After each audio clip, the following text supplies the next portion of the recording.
Welcome to the Got Any Cows podcast. If you want to learn all you can about the beef cattle industry, this is the podcast for you. My name is Seth Christensen. My company has sent beef cattle genetics to 45 of the 50 states and 12 countries around the world. I've had the chance to learn from some of the best and brightest in the beef cattle industry, and I invite you to join me for those conversations here on the Got Any Cows podcast. Hey, appreciate you tuning in today to the Got Any Cows podcast. It is fun to be here with you in the pickup. Wanted to give you a feel for what it's like to be on a herd tour here at Christensen Genetics. So we've had visitors come from all over the world to come visit the cattle here, and it's always an enjoyable experience, always something I enjoy doing. I'd invite you, if you get the chance at any point in time, to come visit here in Western Idaho. We'd love to show you around, show you some good cattle, feed you a good steak. It's definitely something I enjoy doing. And so today, actually, we had our banker, had Lance Zollinger and Dan Israelson here with us, going through cattle and had some quality steaks for lunch.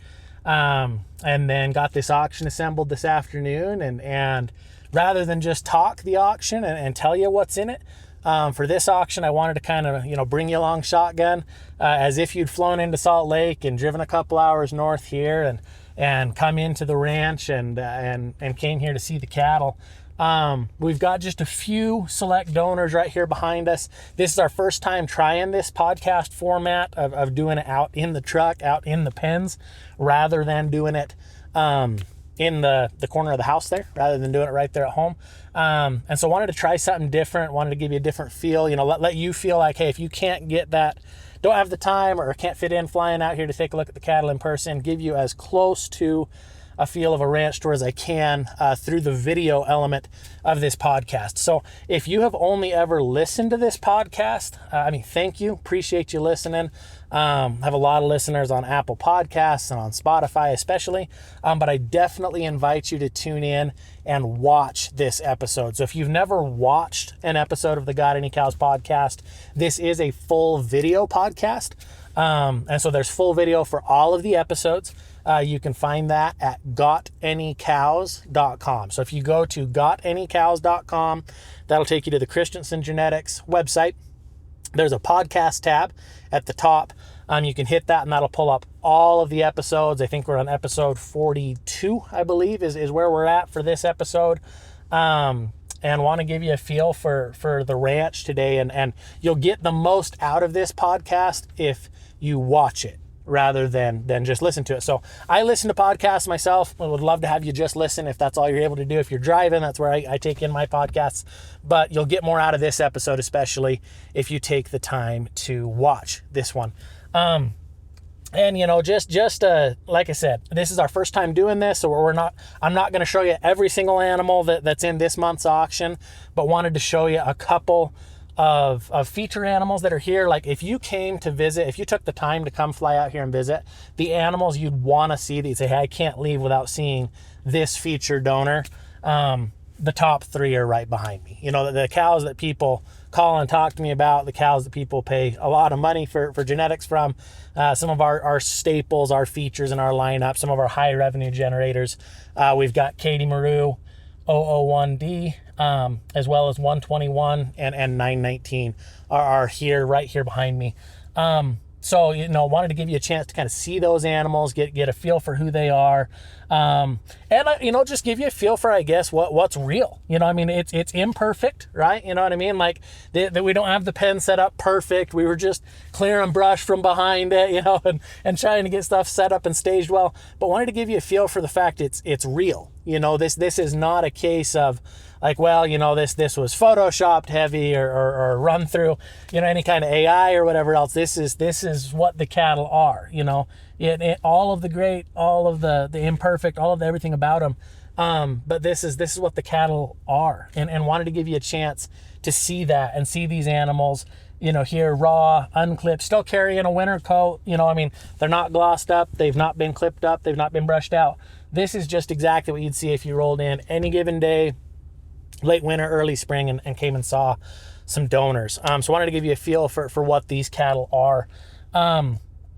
And so before I jump into exactly, walking through some of these three individuals, these three feature donors behind me, wanted to walk through real quick how to participate in this auction. So if you want to get a hold of genetics from any of these donors or any of our other donors, wanted to give you a feel for how to do that. Number one, again, is that gotanycows.com. Gotanycows.com takes you to the Christensen Genetics website. At the bottom of that, there is an option to subscribe, so you can enter your email address there. If you'll do that, you'll get an email every time an auction opens, every time an auction closes, and every time a podcast is released. So it'll keep you up to date on everything we're doing here.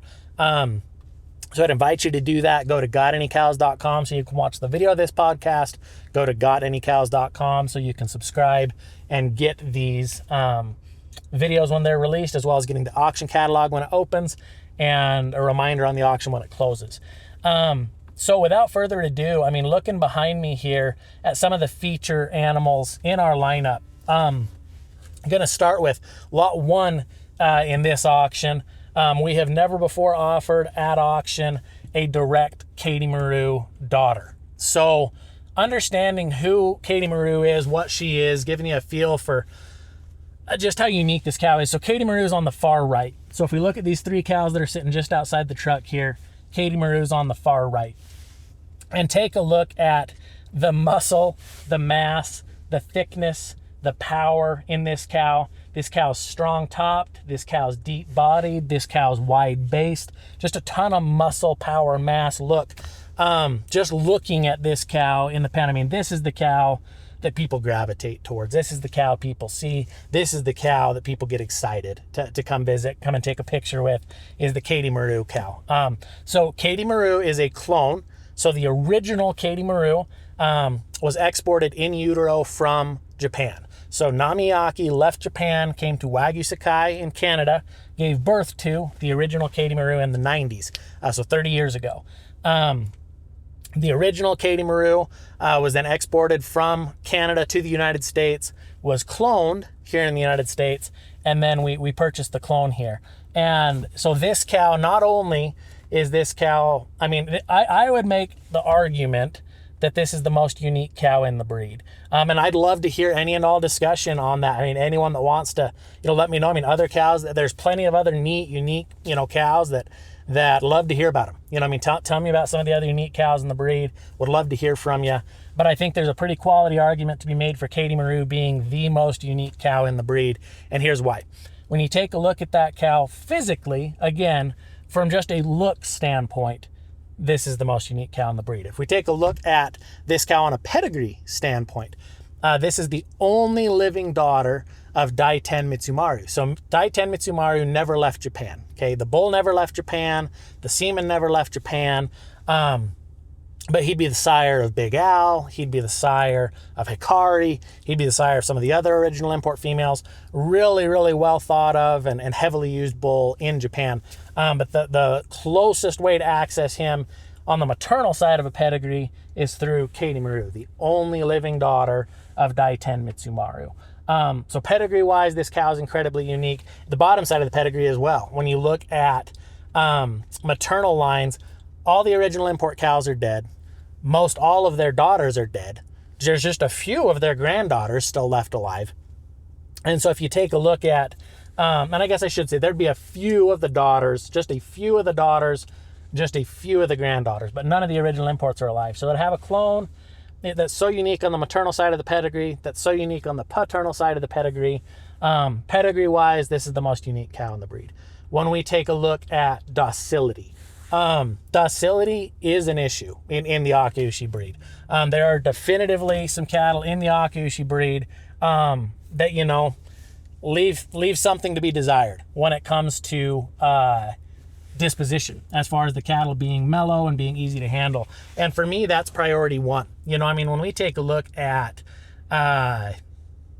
all the other traits that can be important about an animal, fertility or calving ease, growth, marbling, longevity, whatever it may be, none of that matters if the cow's going to eat your lunch in the pen. Like if this cow is going to wipe you out given the chance, everything else goes out the window. So docility is priority one for us in a breeding program. And having been around a lot of Akaushi cattle in a lot of places as a breed, docility is lacking in the Akaushi breed. And I say that as an Akaushi breeder.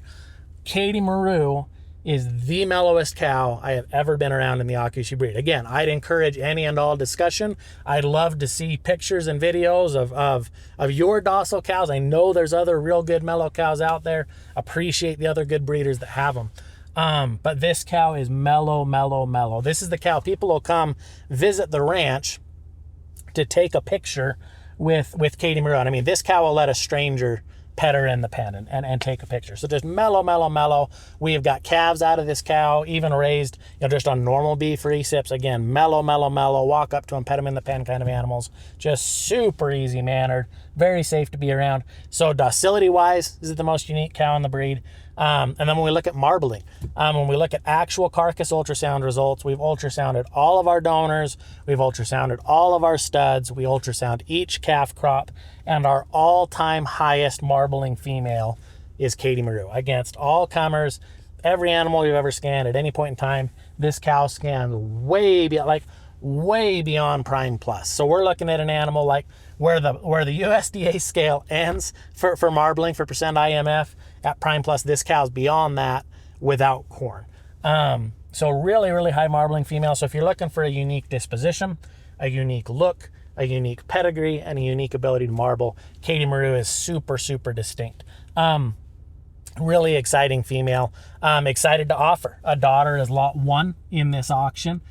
We have not offered a live daughter before. We have only ever offered pregnancies out of this cow. So to have a live daughter of Katie Maru, definitely something we're excited about to have in this auction. The 4533 heifer is sired by Red Rum. So again, a really unique pedigree. So when we look at Akaushi as a breed, the gene pool is really, really, really narrow. So there are only ever 13 cows that left Japan and 6 bulls in the entire Akaushi breed. And I mean, you can count that a little different depending on, some of those females are daughters of the other females or things like that, or some of the sons are daughters of some of the females. So depending on exactly how you count it, but it's a pretty narrow gene pool. And so if you're going to breed Akaushi cattle and breed them for any extended period of time, and you don't want to be just inbred up the wazoo, you've got to have some breadth of maternal lines and paternal lines. And so the Red Rumble, a lot of what makes him unique, so the sire of Lot 1 is a daughter of Katie Maru, and then her sire is the Red Rumble. And Red Rum is a son of Judo. So Judo would be one of the 1976 imports. There were 2 bulls that left Japan in the 1970s. You'd have Rusha and Judo, and then the other 4 bulls left Japan in the 1990s. So Judo, very expensive to get a hold of, significant outcross to the bulk of the Akaushi population. But what makes Red Rum, his son and the sire of Lot 1, what makes the Red Rumble even more unique is the bottom side of that pedigree goes back to the Naomi original import female. So looking at Naomi, one of the least broadly distributed maternal lines. So again, a real outcross. So we're bringing in the Naomi line that's rare and valuable. We're bringing in the Judo line that's rare and valuable. And we're bringing in Katie Maru. And I mean, if someone is looking for a donor to build a program around, my recommendation without hesitation is a Katie Maru daughter. And here's why. Again, you're looking at something that is not broadly distributed. There's not a lot of them out there. These are not animals we're going to give away. There's a lot of competition for these. We've never sold a pregnancy under $20,000 on a Katie Maru daughter. So it's not an animal that you anticipate walking away with for free. But the thing to understand when you take a look at hey, is it worth it to invest in something that expensive or something that's quite likely going to cost you $20,000, $30,000, $40,000, whatever it may be to get that female bought? The cheap part is buying the cow. When you look at so I was just meeting with my banker today and just going over numbers and getting everything up to date. And our biggest expenses for us as a business are not purchasing cattle. I mean, we've got a lot of cattle, but our biggest expenses are not purchasing cattle. They are feed and they are breeding expense, making embryos, transferring embryos, collecting semen, purchasing semen, things like that. So feed and breeding expense are our biggest expenses. So if the feed and breeding expenses are the big expenses, and we're trying to figure out how do we best leverage those, do I want that feed and breeding expense that I put into an animal to produce a cheap, subpar, low-end animal? Or do I want that feed and breeding I put into an animal to produce Katie Maru genetics. It's worth it to invest in a high value cornerstone kind of a female so that your feed and breeding expense yields something like Katie Maru rather than your feed and breeding expense yielding just kind of any given cow, right? If you want a differentiated animal, you want something rare and valuable, uniquely docile, uniquely heavily muscled, unique for marbling, unique for pedigree, you want a Katie Maru daughter. So lot 1 is going to be a daughter of Katie Maru sired by Red Rum. Jumping forward to lot 2. So naturally, as I get to talking about her, the cow that is least visible right now. So in the center, sitting farther back there, is the 121 donor. And I'm sure as they rotate around or as they move around, you get a better chance to look at 121. Bear with me. We're figuring this out as we go. Again, trying to be as real, as raw, as transparent as we possibly can be. Not without its failings here. The cow I'm trying to talk to you about is sitting in the back. But that is going to be the 121 donor. 121, if she'll step out, and we'll see her as these cows rotate around or as they move. But so just keep an eye on, I guess, on that group and looking at those animals as they move around. But 121, going to be a direct Rushaw daughter from the Homare maternal line. And to get a feel for what 121 is, because that's a lot of what I'm trying to capture, sitting here in the truck with the cows, rather than sitting in the office and just talking about the cows. I don't want to just talk a whole pile of names that don't mean anything to anyone, as far as like, well, there's this Japanese name and that Japanese name and this and this and this. I don't want it to be something that's not of value to you. Like, I want, if you're going to take the time to sit here to listen to this podcast, or better yet, to watch this podcast and watch the video and see these cows, I want you to understand what they are and what it is they bring to your program. So looking at 121 specifically, if your target is to add frame, your target is to add pay weight, your target is to add growth and performance, your target is to add milk, those are things that 121 is going to do for you. This is a high octane kind of a female. A lot of growth in these cattle, a lot of performance, a lot of stretch, a lot of size. So 121 is a larger outline female. So if you're looking to increase your carcass weights, this is going to be, and here she comes. So looking at 121, 121's on the far right, and she's just stepping around there. And again, a strong topped female, a deep sided female. This is a larger outline female. So if you were looking to add frame size, add some extra skeleton to those cattle, add some extra capacity to add hanging weight to those cattle, 121 is going to get that done.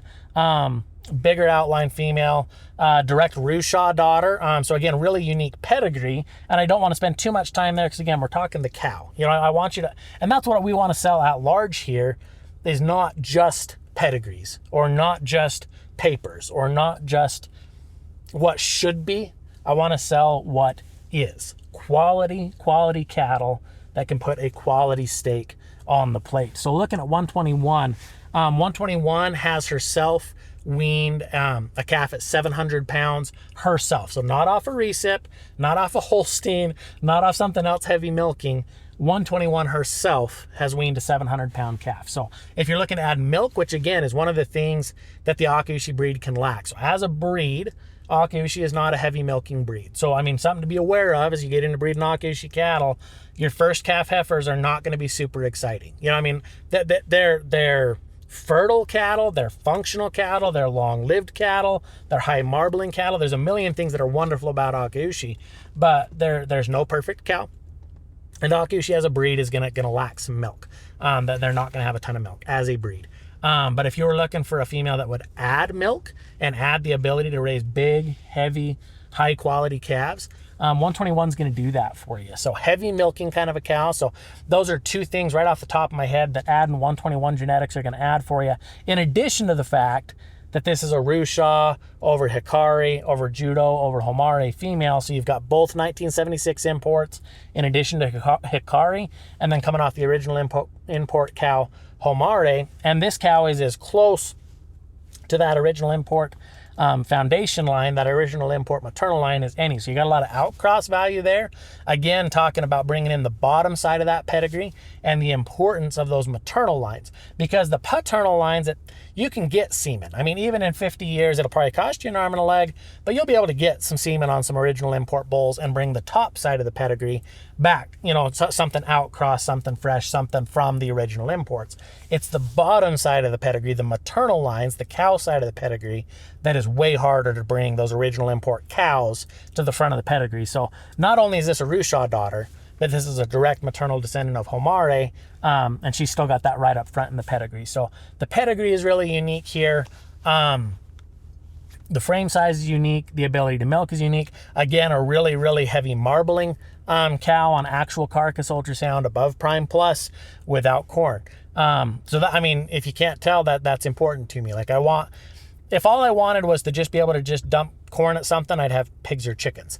Like, I want cattle that can be ruminants and that can get it done. And now I have nothing against feeding corn. You know, we just ate some wonderful corn-fed steaks for lunch and dinner tonight. But I want cattle that can perform on forage. And 121 gets that done. You can look at the female here. I mean, we've got the sun coming back out, kind of popping some light onto that cow. I mean, this is, again, I mean, this is no filters. There's no clipping, there's no editing, there's no staging. I mean, like, the only thing we've got is 3 cows in a pen where we can get a decent look at them. And yeah, God's handiwork in the background is exceptional. You know, I mean, a beautiful mountain range there, and the river that we're blessed to overlook. But looking at 121 and looking at that cow, look at the length of side on this cow, look at the strength of top on this cow, look at the depth of body on this cow. You know, and like I mentioned, heavy milking cow. And 121, I'm going to have to double check. I want to say 11, 12 years old, and still perfect footed. I mean, look at the feet on this cow. And I think that's another one of those things that as a breed is overlooked. The longevity in Akiushi cattle is exceptional. Akiushi cattle not only add marbling, they add fertility and they add longevity. So a lot of value in them. But there again, you know, we talk about not looking at only adding pedigree or only adding EPDs or EBVs or WBVs, not just adding like what should be, but what is. This is a cow that will grow, that will milk, that will marble, that will hang a heavy carcass. And you have the opportunity at a shot in a daughter as lot 2. I should mention 121 herself, the last time I tallied, north of $200,000 in direct progeny sales off of 121 direct progeny. So don't be afraid to spend what it takes to get a good one in getting a daughter of 121. So 121, the lot 2 female we're going to offer, is a Master Chef daughter out of 121. So Master Chef, rare and valuable bull out of Australia, brings Ume, the original import cow Ume, to the front of the pedigree through his sire Kajikari. So again, we're talking genetic breadth, we're talking rare and valuable lines. In addition to that, the Master Chef cattle are high performance, large outlined. You'll see that in this daughter of 121. This is going to be a high octane, high performance, larger outline, faster gaining kind of a female. So if you're looking to add gas, gainability, performance, size, the ability to grow, to gain, which again, as for Wagyu cattle at large, especially black Wagyu, but even within red Wagyu or Akiushi, gain can be one of your problems. There can be a lack of gainability, lack of performance in these cattle. So if you're looking to outdo that, you're looking to have cattle that gain faster, milk harder, still marble heavy and hang a heavy carcass. A daughter of 121, this daughter of 121 sired by Master Chef, is going to be an awesome option. So don't hesitate to spend what it takes to get a cow like that can do 200,000 in sales. You don't do that by buying cheap junk. Frankly, you do that by buying daughters of animals like 121 or Katie Maru. Lot 3 is a daughter of the 919 donor. So 919 is on the far right. Out of these 3 cows that are sitting here right now, we got 121 on the left, we got Katie Maru 001D in the middle, and we got 919 on the far right. So 919, fun story on that cow. I mean, just a super unique individual. That is Akiushi number 1 for us is the 919 cow on the far right there. And these three are consistently that we're looking at here. These are the favorites of visitors to the ranch. When people come to the ranch and want to see the cows, these are the cows they want to see. Our 121, Katie Maru, and 919. The 919 cow, just an awesome female. The first Akaushi I ever had, purchased as an embryo, calved out here, born here, raised here. She'd be a 6-year-old cow now, or I guess let's see, seven now, because she is a spring of 19. So a 7-year-old cow. 919 has done over 300,000 in direct progeny sales. So you want to talk about a cow that has paid the bills. And again, I mean, this is all I do is sell cattle, sell breeding stock, sell genetics. There's not a job in town. There's not, my wife doesn't work a job in town. There's not a trust fund or anything like that. The bills here get paid by cow money or not at all. And so if we're looking at, a female that has just pulled her weight and then some, she'd be our all-time high revenue generating female, would be 919 at 300,000 at last tally, well north of that now. At last tally, over 300,000 in direct progeny sales for 919. That's the kind of a cow. I mean, if a guy is really looking to add marbling, for a long time, she was our number one marbling cow. Number one on multiple consecutive years against everything we scanned, highest marbling female out of everything we had. Only recently passed by Katie Maru. But looking at 919, that's a cow that will marble. That's a cow that has produced some high octane offspring, a proven cow.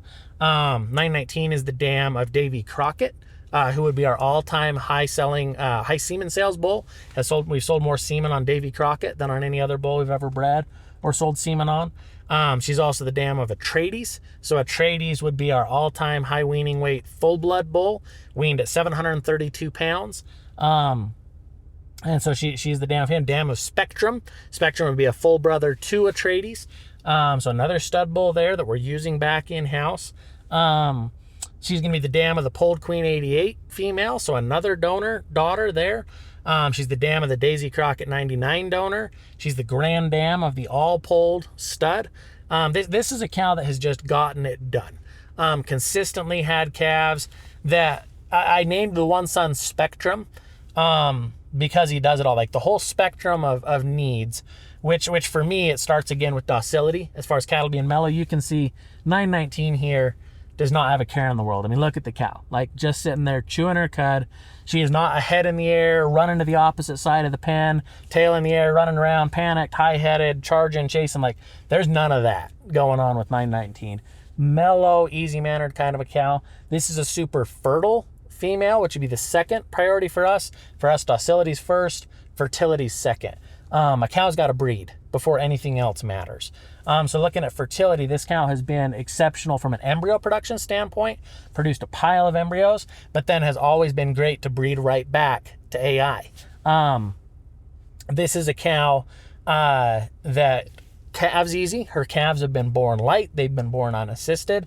This is not going to be a heavy birth weight kind of a female, so you can bank on those animals being born without help, which is our third highest priority, be Christensen Genetics. Our third highest priority at Christensen Genetics would be calving ease. Behind that would be growth. Again, she weaned the heaviest full-blood bull we've ever had is Atreides, which would be her son at 732 pounds. Marbling, which would be our fifth highest priority. Again, talking about the amount of marbling this cow has, well above Prime Plus on actual carcass ultrasound without corn. I know I sound like a broken record there, but there's a reason these cows are sitting in the donor pen. I want that marbling, but I don't want to wreck the cows to do it. And I feel like that's the really unique value proposition of Akaushi as a breed. And that's definitely the focus as we breed the cattle here. I don't want just good cows that don't have quality carcasses, but I also don't want just quality carcasses and wreck the cows to do it. I've got to have cows that are easy to handle, easy to breed, easy to calve, easy to get a gainability out of, easy to get an excellent carcass out of, and then they've got to last. This female is just 7 at this point in time, but still perfect footed, perfect udder. I anticipate this cow being in it for the long run. If you're looking for something that maybe doesn't have as much frame, something that would excel in a lower input environment. So I'm thinking, I mean, we sit right here. We're in extreme southern Idaho, so we're right on the border with Wyoming and Nevada. So if you're talking about running on some of the same, dirt, rocks, and sagebrush as we are, and you don't have a pile of feed and you want to limit cow size, the 919 female is going to be smaller than what 121 and Katie Maru are. And if you're in a lower input environment, that can be a good thing. And again, we talked about feed being the number one expense here. And a smaller cow, plain and simple, eats less.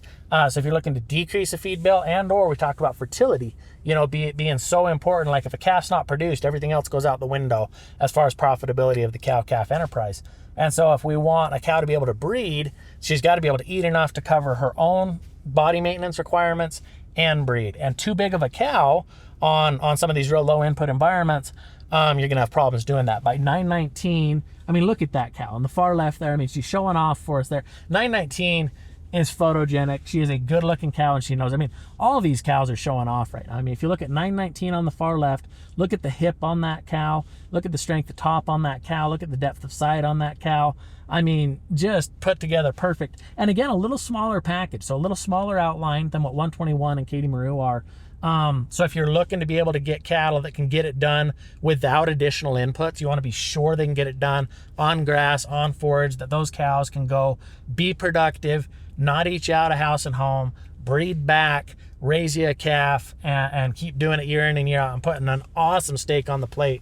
I mean, we just had wonderful steaks today. On the steaks we ate today, the dam of those steaks would be a Big Al daughter from the Ume maternal line, which is exactly what 919 is a Big Al daughter from the Ume maternal line. So, touching on pedigree briefly, she's a Big Al over Hikari, over Shigamaru, over Ume. So again, straight foundation pedigree. And I should mention on all three of these are registered with the American Wagyu Association. And what that means is that you can register, well, and I should say all three of these, if we look at 919 specifically, she's registered with the American Wagyu Association. She's registered with the Australian Wagyu Association. And she's registered with the American Akiushi Association. So regardless of how you want to market your cattle, if you want to focus on things like the WBVs, the Wagyu Breeding Values Program that the Australian Wagyu Association has put out, 919 as far as cows in the Australian red Wagyu cows. So we're talking not black Wagyu, red Wagyu, and we're talking cows, not heifers. This would be the number one cow in the Australian Wagyu database. So if the EBVs or WBVs matter to you, she does extremely well on that front. She also does extremely well in the American Wagyu Association database in the sense of being a direct maternal descendant of the Ume line, which again, a rare and valuable line, not a lot of those around, difficult to get to the front of a pedigree. She does that. If you're looking at the Akiushi Association database, the polled Akiushi specifically are registered there, including her son Davy Crockett, her daughter Daisy Crockett, her daughter Polled Queen, all of which have made the donor and stud pens and gone on to produce more of the same. A cow you can be super, super confident in. And I walk you through all of that and who she is and what she is and give you a good feel for her and a chance to look at her here, raw and unedited, just sitting in the pen on the side hill right here as if you'd hopped in the pickup with me and driven out here to take a look. She is the dam of lot 3. So the 4475 female is a daughter of 919 sired by Brady. So Brady's going to be a Rushaw over Akiko. And why that matters is you're looking at Rushaw. Rushaw is going to be the single most valuable bull in the Akiushi breed. As far as value per straw of semen sold, Rushaw semen has sold for up to $22,000 for a single straw of semen. Rushaw is also the only national champion to ever be exported from Japan. He's the 1975 Japanese national champion. Semen is rare, valuable, difficult to get a hold of. So the Brady bull is a Rushaw over Akiko. So 2 shots of Rushaw over the original import cow Akiko. And that is the sire of lot 3. And then the dam is this 919 female. So in lots 1, 2, and 3 on this sale, I am giving you a shot at lot 1, a daughter of Katie Maru, lot 2, a daughter of 121, who'd be the near cow on the left in the current frame, and lot 3, a daughter of 919, who's the cow in the back on the current frame. So I mean, these are the 3 cornerstone donors. Or I should say 3 of. I mean, we've got a series of really neat donors that I definitively look forward to showing you on future episodes of this podcast. But these are 3 of the absolute best we have, the cows people are most excited about, the cows people are most interested in, sitting here raw and unadulterated, imperfect as you know. I mean, you watch that winter coat start to shed off and slick off, and that's not super exciting to look at. They're still, you know, kind of carrying that ugly, patchy, you know, old winter coat. But even just looking at cows like this, and looking at the degree of raw power that is here, looking at the strength of top, depth of side, width of base, the amount of hip in these cows, and getting a feel for what they are. The larger outline cow in 121, a little bit more conservative framed cow, moderate framed cow in 919, or the clone herself, Katie Maru here. Looking at any one of these 3, going to do you a wonderful job. We're offering daughters as lots 1, 2, and 3 in this auction. Cruising through some other lots in this auction, not to be overlooked would be lot 4. Lot 4 is a Big Al, daughter of the 2145F donor. So 2145F sold for $42,500, high sale, kind of a female. Sold to my friends Jim and Kathy Moore and Jay Robinson, good friends of mine out of Texas and South Carolina. Really, really nice female, super well bred. She'd be a Rushaw out of the Nicky cow. So she'd be a full sister to the Rushaw XXX bull. And Rushaw XXX, super neat bull. The carcass, I'll have Jacob work his magic and throw in a little chunk right here just to show the image of our most recent harvest. So Jacob actually took a quick little video clip of a steak from our last harvest. So some of the steak we ate for dinner tonight, some of the steak we ate for lunch today. That steak, I'll have Jacob throw in hopefully at this point you're seeing this steak. Jacob just makes all this stuff happen. Right now I'm just sitting in the truck talking, and then magically there'll be like a steak here. So if you're looking at this steak, you got the picture of the mountains back behind it, the same mountains I'm sitting here talking by today. But a beautiful, beautiful steak. I mean, just gorgeous amount of marbling, just fantastic on the plate. This is the steak we fed to the banker. You know, Jacob ate some with me tonight. I invite you to come enjoy some with us here in Weston. But that was sired by Rushaw XXX, who is a full brother to the dam of lot 4, the 2145F female. So looking at and then the sire is Big Al, which would also be the sire of the 919 cow we've been looking at. So she's sitting in the background right now, the cow with the horns back there. But you're looking at a cow as excellent as 919 back there is the paternal sister to lot 4. And then the full brother to the dam of lot 4 is the sire of this steak that you've been looking at here that's hopefully showing on the screen and stuff. So yeah, really, really neat female there looking at lot 4. Lot 5 is going to be a Cobai maternal line female. So again, talking genetic breadth, Di9 Cobai is one of the least broadly distributed maternal lines. This female's granddam is a full sister to the Phoenix bull. Her mother is a daughter of Hiramitsu, so has 2 shots of the original Katie Maru cow. So Katie Maru's sitting way off to the left, might be out of the frame and stuff by now. But the Katie Maru cow we've seen, I mean, is fantastic. 2 shots of that on the bottom side of this pedigree. And then the sire of this female is prime type.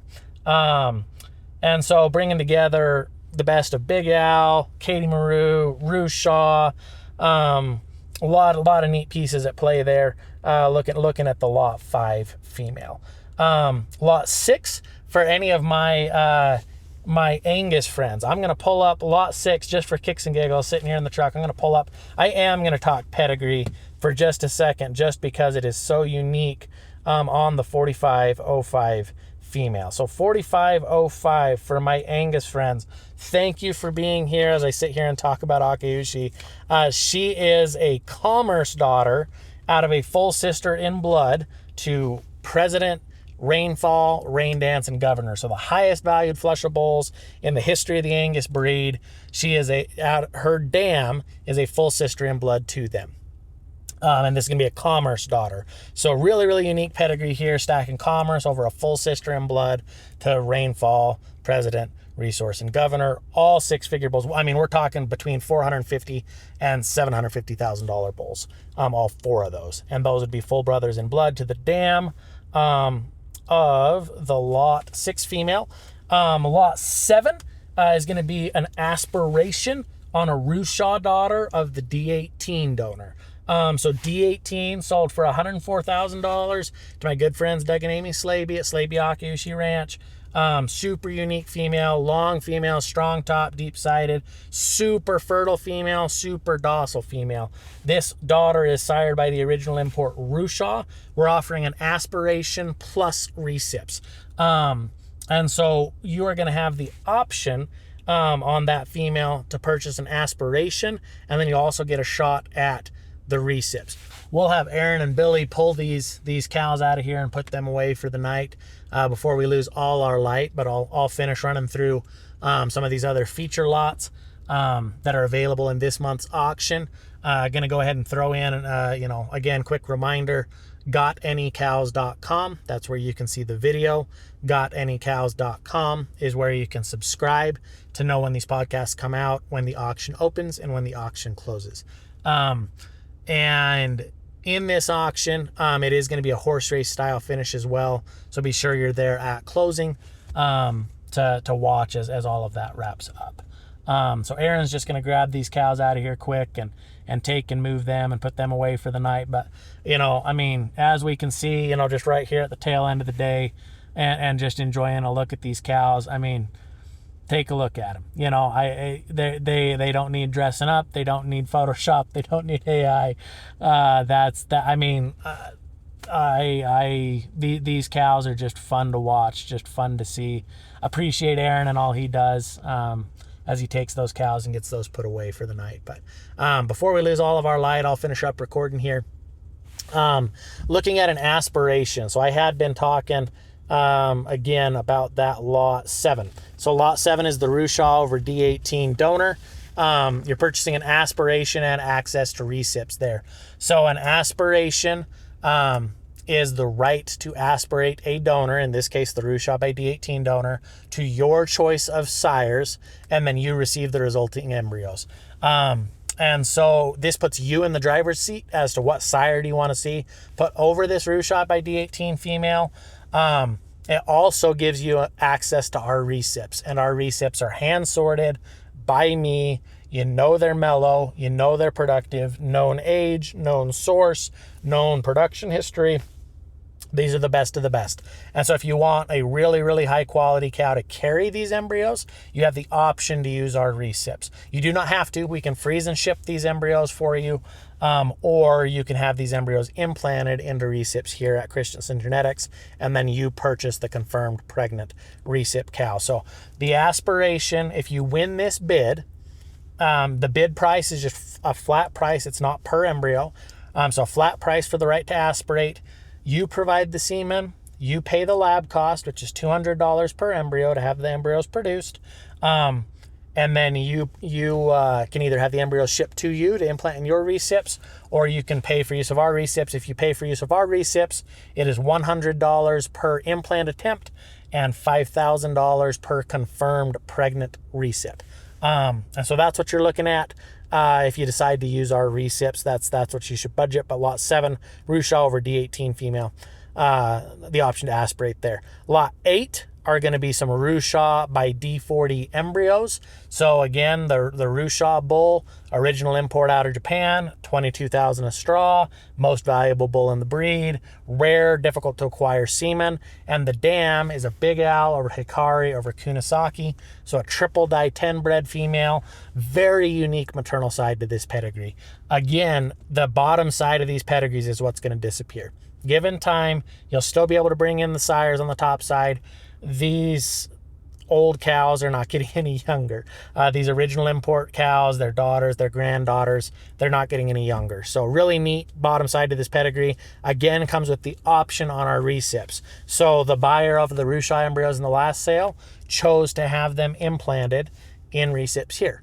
If you purchase these Rushaw by D40 embryos, we can implant them for you here, or you can have them implanted in your recips. The way this bid works is the bid price is per embryo, so the amount you pay is 3 times the bid price for those Rushaw embryos off the D40 donor. Really unique pedigree there. Lot 9, female sexed embryos. We have not offered these in a minute. We've been using them to build females here. Female sexed embryos from a Master Chef son. The Shindo bull is going to be the sire of these embryos. And then the female sexed semen, you'd be 90% accurate there. So 90% chance of a heifer calf, a female calf, rather than a 50% chance. And then the dam is the 1270Z donor, which would be the only living Hitomi maternal line female other than her daughters in the American Wagyu Association database. So this is a Tamamaru over Big Al over Hitomi female. Brings that Hitomi maternal line right to the front of the pedigree. So you've got a unique pedigree top and bottom, 90% chance of getting females. There are 4 embryos in this lot, so the purchase price is your bid times 4 Shindo female sexed embryos from the Hitomi maternal line is what you get in lot 9. Lot 10 is female sexed semen on the FX14 son Nikkei that we have sold previously. Lot 11 is the initial release of semen on Jace. Jace is going to be a JC Rushaw 75 son that is polled.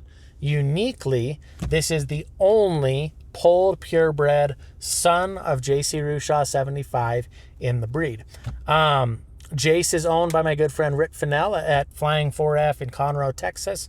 Rick and I have worked together on marketing his Outback bull as well as his Remington bull. And this is the latest bull that we'll bring to our auctions is the Jace bull, a JC Rushaw 75 son that is polled.